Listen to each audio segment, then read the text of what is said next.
Rencana pembangunan 6 ruas jalan tol di Jakarta kembali menjadi polemik.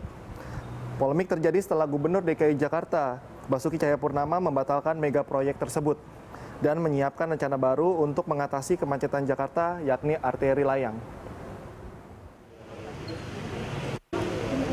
Gubernur DKI Jakarta Basuki Cahayapurnama akhirnya membatalkan proyek 6 ruas tol baru di Jakarta yang telah didengung-dengungkan sejak 4 tahun lalu.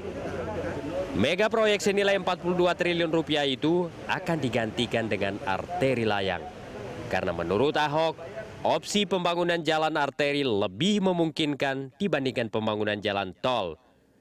Di sisi lain, Jakarta saat ini masih kekurangan jalan arteri sehingga mengakibatkan kemacetan di mana-mana.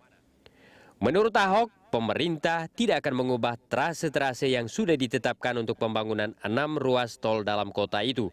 Hanya tipe jalannya saja yang diubah dari jalan tol menjadi arteri layang. Sejak awal, rencana pembangunan 6 ruas tol baru itu memicu kontroversi dan polemik antara Pemprov DKI dengan Kementerian Pekerjaan Umum.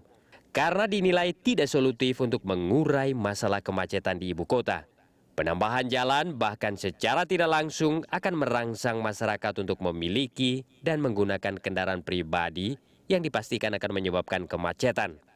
Namun akhirnya disetujui Gubernur DKI Jakarta saat itu Joko Widodo setelah bertemu dengan Wakil Menteri PU saat itu Hermanto Dardak dan Menteri PU Joko Kirmanto. Meski demikian, dalam pelaksanaannya terhambat masalah pembebasan lahan hingga akhirnya Ahok datang dengan rencana baru yakni mengubah rencana pembangunan 6 ruas tol itu menjadi arteri layang. Lalu apakah perubahan tipe jalan itu akan mengurangi kemacetan ibu kota? Atau justru semakin memacetkan Jakarta? Dan bagaimana pula sebaiknya tata kelola transportasi di ibu kota ini diarahkan?